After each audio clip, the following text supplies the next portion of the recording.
Berapa menit setelah berbuka baru azan Pak Ustaz? Waktu azan sudah berbuka.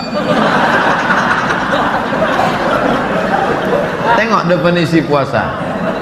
Imsakun nafsi, menahan diri, anil mahzurati, dari semua yang membatalkan puasa, min tulu'il fajri, dari terbit fajar. Terbit fajar itu azan subuh, ila ghurubis syamsi, tenggelam matahari, syafaq ahmar, azan maghrib.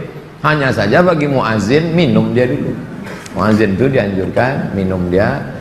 Zahabadh dhama'u wa batallatil uruq wa thabatal ajru, baru dia azan. Allahu akbar, Allahu akbar. Nah, itu dah minum tuh.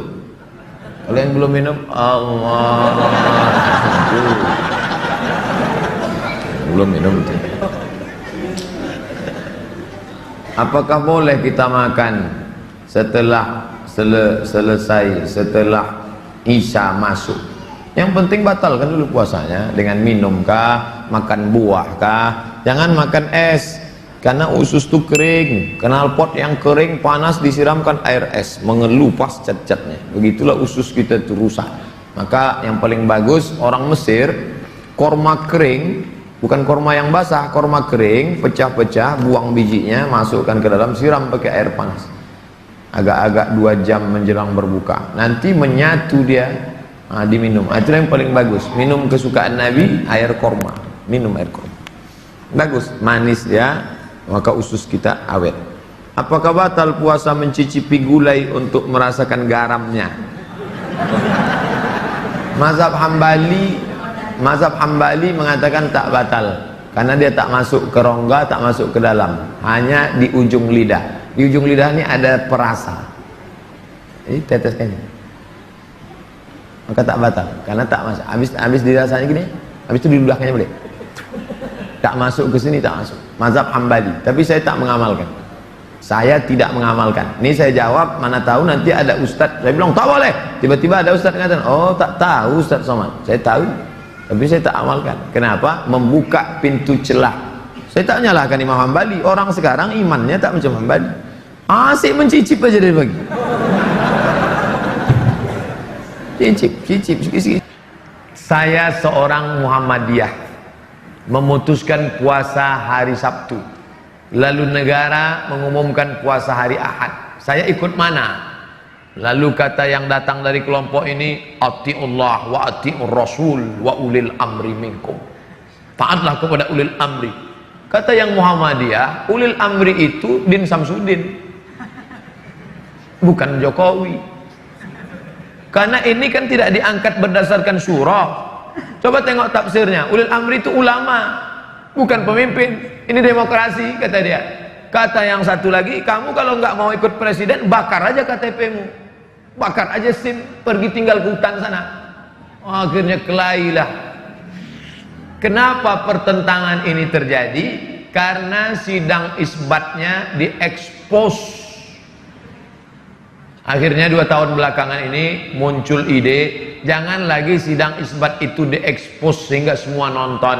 Sidang isbat di ruang tertutup, mau kelahi antara NU sama Muhammadiyah, kelahi di ruang tertutup itu, tapi suara yang keluar tetap satu. Itu yang terjadi di Mesir. Antara hisab, ilmu astronomi, dengan ru'yah yang pakai itu dikombinasikan. Jadi hisab dengan ru'yah bukan dikonfrontir, ditabrakkan, tapi dikombinasikan. Maka yang mestinya keluar itu satu suara. Sudah terwujud 2 tahun ini bisa satu suara, karena waktu itu sidang isbatnya tertutup, nanti yang keluar adalah langsung satu kata. Dengan ini kami semua ormas sepakat bahwa besok adalah 1 Ramadan. Walaupun bisik-bisik di dalam katanya ini mereka Ustadz seperti arisan, untuk tahun ini Muhammadiyah, untuk tahun depan NU. Wallahu alam, betul atau tidak, tapi yang jelas mampu mempersatukan. Andai ini terjadi, satu, amat sangat baik, bagus, positif. Orang luar agama kita tidak membenturkan kita. Andai balik ke lagu lama, dibenturkan antara ormas dengan negara, ikut mana? Saya pribadi menyarankan istafti qalbak wa in aftakal muftun. Ikutlah apa yang engkau yakini benar menurut engkau, walaupun 1000 orang berfatwa, memberikan fatwa kepadamu.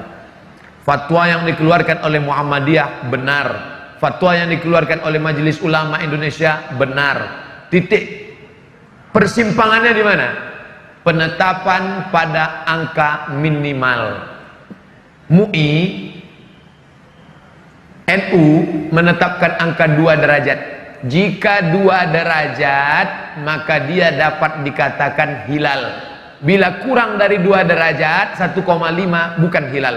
Sedangkan Muhammadiyah angkanya rendah, 0,5 pun sudah dianggap sebagai hilal. Turki lebih tinggi. Turki menetapkan hilal kalau 6 derajat. 6 derajat baru hilal, 2 derajat tidak hilal. Kesepakatan 6 negara: Brunei Darussalam, Singapura, Indonesia, Malaysia, Patani Thailand Selatan, Moro Filipina. 6 yang muslim ini menyepakati 2 derajat baru disebut hilal. Kalau kurang dari 2 derajat bukan hilal. Tapi Muhammadiyah dia katakan 0,5 pun kalau sudah itu hilal, maka dia adalah hilal, maka boleh. Di situ letak persimpangannya. Maka bagi adik-adik yang bapak-bapak yang ikut Muhammadiyah itu ijtihad, maka dia ikut itu tidak. Ustadz sendiri ikut mana? Saya Komisi Fatwa Majelis Ulama Indonesia Provinsi Riau, maka saya ikut hasil sidang Komisi Fatwa. Kalau Komisi Fatwa mengatakan berdasarkan penampakan 2 derajat besok puasa, maka saya ikut itu. Tapi kalau Muhammadiyah ngundang saya khutbah, saya nggak mau ikut. Karena kalau saya ikut undangan Muhammadiyah, ikut nanti saya bisa khutbah 2 kali. Hari ini saya khutbah di Muhammadiyah, besok saya khutbah sebagai Komisi Fatwa MUI. Nah, itu perlu juga disampaikan bagi jamaah yang menyampaikan khutbah. Ikuti salah satu, jangan ikut dua-duanya. Selanjutnya tentang masalah apa tadi? Bagaimana spirit Ramadan bisa dibawa keluar Ramadan? Kebanyakan kan semangatnya di Ramadan itu aja. Terlihat dari masjid-masjid yang pakai tenda keluar. Sampai tendanya itu keluar kalau pada tanggal 1 sampai 2. Lalu kemudian habis itu babak semifinal. Habis itu final, akhirnya adalah malam Idul Fitri, itu kembali ke pemain inti. Pemain naturalisasi kabur semua sudah.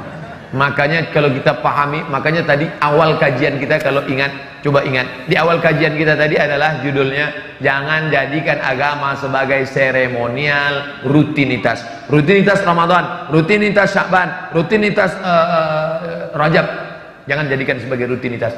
Maka pahami maknanya. Syawal artinya, kita lihat penggunaan kata Syawal. Ini tiang neraca timbangan. Timbangan zaman dulu, bukan timbangan duduk, timbangan yang pakai tiang. Di sisi kiri ada alat penimbang, di sisi kanan ada alat penimbang. Ketika diletakkan barang yang ditimbang, lalu salah satunya naik ke atas, yang satu turun ke bawah. Yang naik itu bahasa Arabnya syawal. Naik ke atas artinya syawal. Ekor ayam turun ke bawah, ekor sapi turun ke bawah, ekor kucing turun ke bawah. Tapi ada binatang yang ekornya naik ke atas, itu disebut dengan syawal. Apa itu? Ekor kalajengking naik ke atas. Kemudian ketika onta musim panas, moncong onta dikerubungi lalat, maka onta menaikkan ekornya ke atas untuk mengusir lalat, maka itu disebut dengan syawal. Maka makna syawal adalah peningkatan. Makanya setelah Ramadan disuruh puasa 6 hari. Untuk apa puasa 6 hari? Semangat di bulan Syawal, semangat di bulan Ramadan dilanjutkan ke Syawal. Itu dipahami maknanya dengan baik. Sudah saya pahami dengan baik, tapi tetap juga molor sholat subuh jam 6:30 Pak Ustaz. Maka sering-sering ngelihat orang sakit, sering-sering ngelihat orang sakit itu membangkitkan semangat ibadah. Bagi yang sedang down sekarang, udah dengar ceramah nggak juga ngecas, nggak naik juga, maka pulang dari sini langsung ke rumah sakit. Kalau security-nya nanya, Mas mau jenguk siapa? Semua yang sakit mau saya jenguk. Ikuti orang mati. Man syahidal janazata, siapa yang ikut jenazah hatta tusalla alaiha, sampai sholat jenazah, lahu qirat, dapat 1 pahala. Wa man syahidal janazata, siapa yang menyaksikan jenazah hatta tudfana, sampai dikubur di liang lahat, lahu qiratan, dapat 2 qirat. Sahabat bertanya, wa mal qiratan ya Rasulullah, apa itu 2 qirat? Apa kata Rasul? Mithlul jabalainil azimaini, seperti dua bukit Uhud yang besar. Maka apa manfaatnya melihat jenazah terbujur kaku, yang dulu kaya raya, yang dulu profesor, doktor, penguasa, yang dulu hebat, masyhur, ternyata kalau mati yang dibawa hanya amal juga. Memang yang paling sulit adalah istiqomah. Makanya ketika seorang sahabat bertanya, "Ya Rasulullah, ausini wa aujiz, berikan aku satu pesan, jangan banyak-banyak, singkat padat." Apa dia? Qul amantu billah tsumma istaqim. Istiqomahlah. Makanya orang yang istiqomah itu balasannya luar biasa. Ketika sebelum malaikat maut mencabut nyawanya, maka malaikat sudah turun berbisik ke telinganya, alladzina qalu rabbuna Allah, orang yang mengatakan Tuhanku Allah, tsumma istaqamu, kemudian istiqamah, tatanazzalu alaihimul malaikah, turun malaikat berbisik ke telinganya, alla takhafu, jangan kau takut, wala tahzanu, jangan kau sedih, wa abshiru bil jannati allati kuntum tu'adun, berbahagialah engkau mendapatkan surga yang dijanjikan oleh Tuhanmu, dan yang dapat itu hanya istiqamah. Maka terus berjamaah, alaikum bil jamaah. Ada pengajian, datang. Ada kajian-kajian dekat rumah, di masjid, hadir. Itu salah satu cara untuk istiqomah. Lihat orang sakit, jenguk orang mati, terus berjamaah. Harus ada memaksakan diri. Kalau kena tidak ada, kamu kenapa enggak kajian? Saya ngalir aja lah seperti air. Ngalir apa?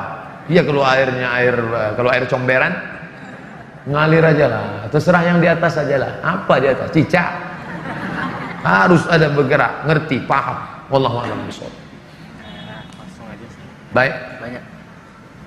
Sampai kapan batas boleh mengqadha saum? Ini puasa Ramadan tahun lalu. Ini 29 hari lagi puasa. Maka puasa yang ini diqadhanya kapan? Nih, qadha artinya ganti. Ini kesempatan emas nih. Puasa, ganti puasa sekarang. Siapa yang mengganti puasa di bulan Sya'ban, hari Senin automatically dapat 3. Puasa qadha lunas 1 hari, puasa raj sunat Sya'ban dapat, puasa hari Senin dapat. Niatnya satu aja.